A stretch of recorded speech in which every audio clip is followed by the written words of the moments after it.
What's up, everyone? I hope you are all doing fantastic. To get us started on today's video, we have an exciting update from Kim.com, a German-Finnish internet entrepreneur. He shared a video highlighting how BRICS is taking over the world, and there's nothing that the West can do about it. As things are at the moment, the U.S. dollar will no longer be the world's reserve currency, and it appears the U.S. government won't be able to print money on the backs of other nations.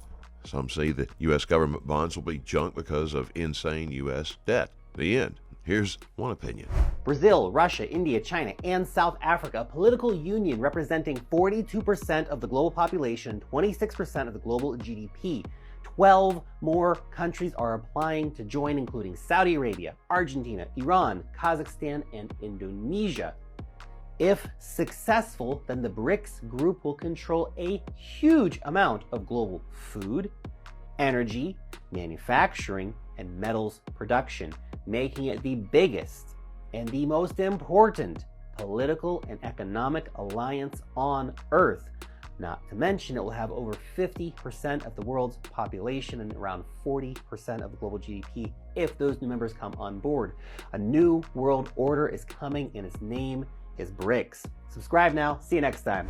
As always, welcome back to Moneyside, your favorite crypto news channel. If you're new here, welcome to the XRP Army. Hit that subscribe button and turn on notifications so you don't miss out on our daily crypto news updates. More interesting news today. We've got another update. It comes from Mr. Fresh Time. Listening to that interview between Tony Edward, host of Thinking Crypto, and Jack McDonald, the CEO of PolySign. McDonald shared that they look forward to partnering with Ripple and holders of XRP in the future. Unfair Advantage with Joel Katz and Arthur Brito, designers of the XRP ledger. One of the very first assets they onboarded was XRP. It's time the XRP community start paying attention. Once the Ripple versus SEC lawsuit finally comes to an end, there will be no more whispering. But we absolutely look to partner with Ripple and Ripple holders of XRP going forward. We'd like to think we have an unfair advantage there with Arthur and David's petty assets, but we absolutely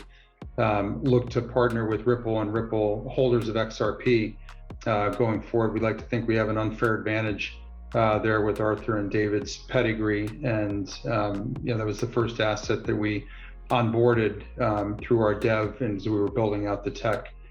So we have a lot of friends at Ripple, and very much look forward to this part of their journey getting resolved satisfactorily and being out there in the market. And I think not only from a custody standpoint, there may be other ways that we can work with Ripple going forward. That's certainly my hope and expectation. More updates from the Nerd Nation Unbox. We can see that the same people that met private with regulators prior to the Hinman speech in 2018 and again in 2019 also met with White House reps, regulators, and senators in October of 2021. This is reflected in the information below. We just held a summit, Andreessen Horowitz, in May last month.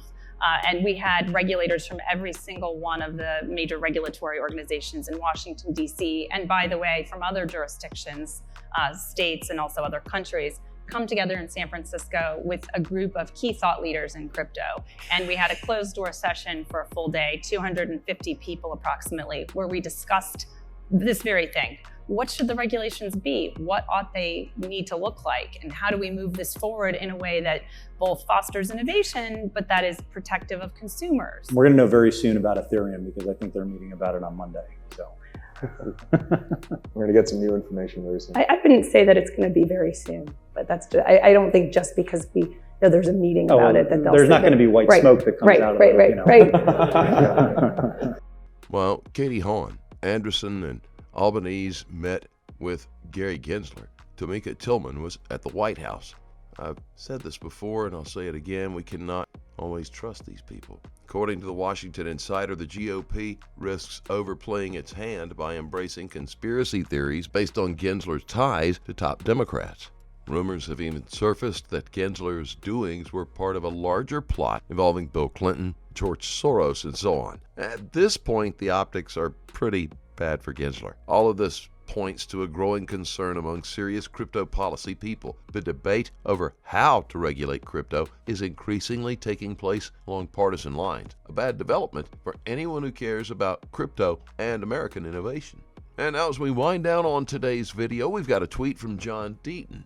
I've always rejected the speculation, some say it's conspiracy, that SBF fraud was a knowing and voluntary plan to blow up crypto and cause oppressive regulation to protect the incumbent financial players, because who would risk decades in prison? Mark Yusko has a slightly different theory. According to Mark Yusko, SBF is a pawn in a much bigger game. Which turns out there was no trading enterprise. So what I am willing to believe is that these two are useful idiots. Right. They are just pawns in a very large, very elaborate system that was designed, one, to do money laundering, and there's clear evidence of money laundering. Two, that perhaps there was intent. Again, this is a supposition, not an accusation. I'm just trying to put the pieces together.